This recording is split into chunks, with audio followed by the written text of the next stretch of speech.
अस्सलाम वालेकुम एवरीवन, मेरा नाम किरण है और आप मुझे लाहौर बुक क्लब के यूट्यूब चैनल पे देख रहे हैं। और ये चैनल जो है वो मेरी और अदनान मोइस की एक छोटी सी एफ़र्ट है आप लोगों को किताबों के मज़ीद जो है वो नज़दीक करने की। मैंने एक बुक का रिव्यू लास्ट टाइम दिया था आपको, that was the chamber by John Grisham, और मैंने आपसे कहा था कि हम लोग इसकी एक और किताब का रिव्यू भी करेंगे जो कि नेम्ड इज़ द ब्रेदरन। ये मैंने आपको उसमें भी कहा था कि मेरे पास है और मैंने पढ़ी हुई है, तो I wanted you to tell about this as well. John Grisham एक लॉयर हैं जो कि अपनी जो रूटीन की स्टोरीज़ हैं उनके साथ साथ जो है वो लिखते भी हैं, नॉवेल्स लिखते हैं। इसको न्यूयॉर्क टाइम्स बेस्ट सेलर भी कहा गया था इस नावल को। वैसे तकरीबन उनके तमाम नॉवेल्स को कहा जाता है क्योंकि वो इतने कैप्टिवेटिंग होते हैं। यूएस जो है वो सोसाइटी के बारे में इतना कुछ बताते हैं कि वो everyone specially the lawyers can relate to that. तो जॉन ग्रिशैम के बारे में इंट्रोडक्शन मैंने उस वीडियो में भी दिया था, मैं थोड़ा सा भी आपको बता देती हूँ कि वो जो अपने ट्रायल्स हैं उनके दौरान ही स्टोरी सोचते थे और लिखते थे, और सुबह अपने दफ्तर जाने से पहले, मतलब कोर्ट में अपेयर होने से पहले 5 बजे सुबह उठ के अपने ये जो राइटअप्स हैं वो लिखते थे।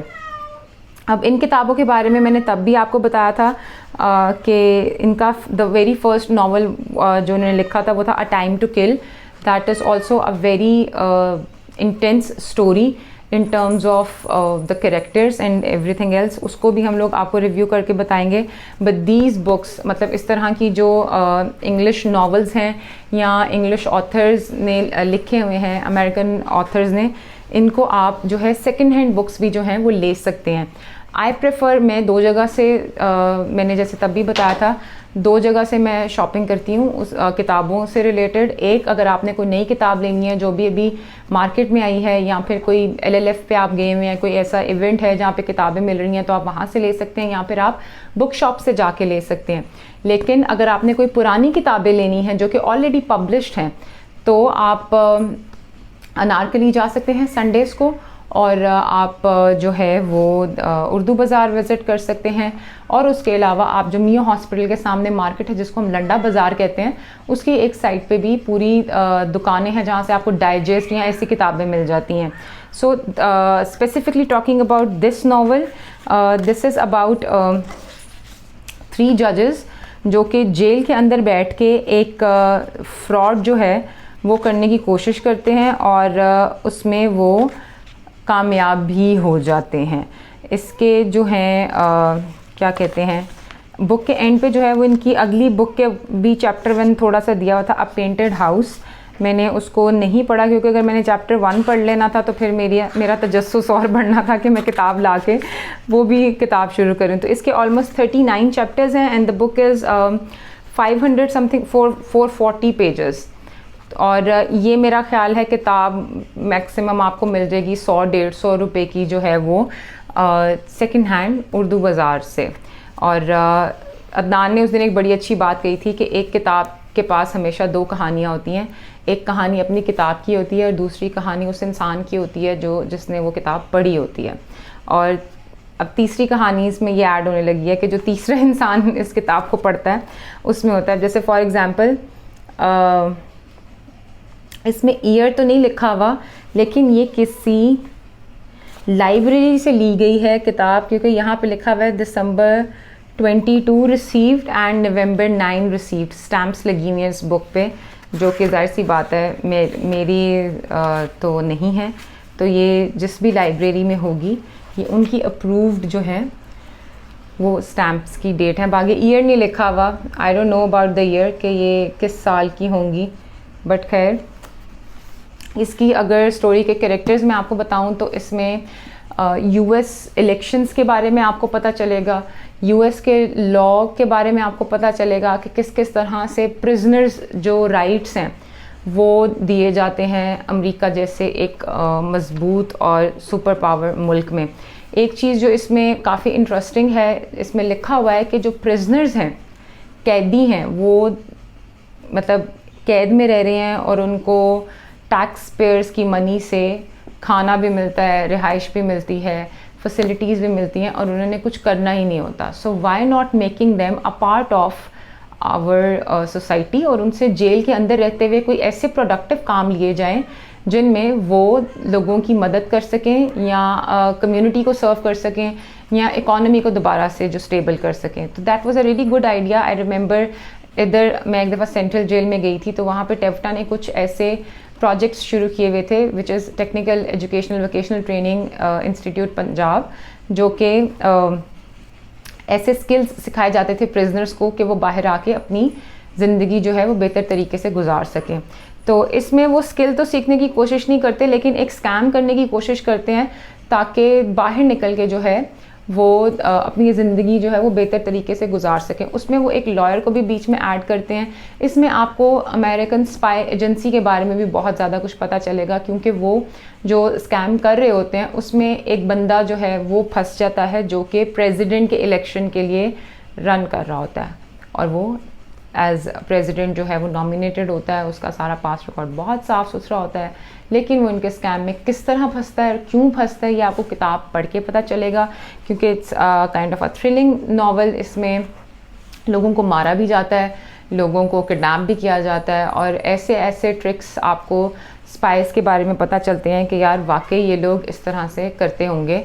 और जो लोग हैं उनको हमें पता नहीं होता कि एक जगह पे वो किस किस किस्म के पर्पस सर्व कर रहे हैं। इसके यहाँ पर एक आई गेस इसमें एक वो ब्लास्ट के बारे में भी होगा कि कायरो में एक ब्लास्ट हुआ था यूएस एम्बेसी में, उसको किस तरह से अपनी कैंपेन के लिए जो है वो यूज़ किया जाता है। पैसा इलेक्शन में किस तरह से लगता है, कहाँ से आता है, इतनी ज़्यादा फंडिंग कैसे होती है। हम लोग यहाँ पाकिस्तान की बात करते हैं, but this book can give you the insights that how American elections work.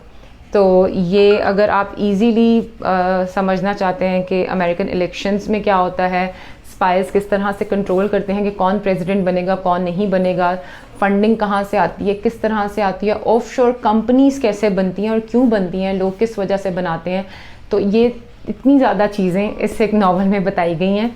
और जॉन ग्रिशैम क्योंकि basically by profession he is a lawyer, तो वो ऐसी टेक्निकल चीज़ों पे एक आम राइटर से ज़्यादा बेहतर तरीके से लिख सकते हैं कि कहाँ पे लूप होल्स हैं और कहाँ पे नहीं हैं।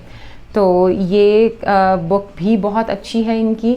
जॉन ग्रिशैम की बाकी किताबों को भी हम लोग लेके कोशिश करेंगे कि हम लोग उनको रिव्यू कर सकें। लेकिन अगर आप ये पढ़ते हैं तो इनकी, क्योंकि ये नॉवेल्स काफ़ी ज़्यादा पेपर ज़्यादा होते हैं इनके, लास्ट वाली बुक का भी दी चेम्बर के it was more than 650 pages, और वो काफ़ी ज़्यादा बड़ी किताब लगती है।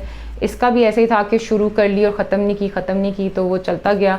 But the moment story take pace, थोड़ी सी तेज़ होती है स्टोरी की, और समझ आना शुरू होता है कि अच्छा ये वो कनेक्शन है, और ये जो शुरू में एक वेग सी बात लग रही थी वो यहाँ आके उसके डॉट्स जो हैं वो जुड़ने थे, तो तब एक रीडर का इंटरेस्ट जो है वो ज़्यादा बढ़ता है नॉवेल्स की तरफ, क्योंकि फ़िक्शन हो रही होती है, आपके जहन में पूरी एक पिक्चर चल रही होती है, इमेजिनेशन आप लोगों की जो है एज अ रीडर बहुत ज़्यादा फास्ट चल रही होती है। आप लोग अपने साथ साथ अपने जहन में एक पिक्चर क्रिएट कर रहे होते हैं कि अच्छा ये ऐसा हो रहा होगा, ये ऐसा हो रहा होगा। तो इस वजह से जो है ये काफ़ी कैप्टिवेटिंग इनकी बुक्स होती हैं, तो आप इस राइटर को ज़रूर पढ़ें। आई वुड से कि anyone who is very impressed by the US should read these books, ताकि आपको पता चल सके कि हर सोसाइटी में फ्लॉज होते हैं, लेकिन उन फ्लॉज को डील करने के तरीके उनके पास डिफरेंट होते हैं। कहीं पे कानून बहुत ज़्यादा सख्त होता है, कहीं पे कानून सख्त होता है लेकिन उसमें लूप होल्स होते हैं और वो वहाँ से बच के निकल जाते हैं। But every society has its drawbacks, कुछ अच्छी चीज़ें होती हैं, कुछ बुरी चीज़ें होती हैं, पर वो कई दफ़ा जो बुरी चीज़ें हैं वो अच्छी चीज़ों से कवर हो जाती हैं, तो वो इतनी ज़्यादा जैसे कि मंजर आम पर नहीं आती। So this was the review of John Grisham's the Brethren, which is a great novel, और इसके बारे में भी क्रिटिक्स ने बहुत अच्छा लिखा था कि इट्स वेरी कैप्टिवेटिंग और आपको इंसाइट्स मिलती हैं ऐसे नावल से, तो आप इसको ज़रूर पढ़ें।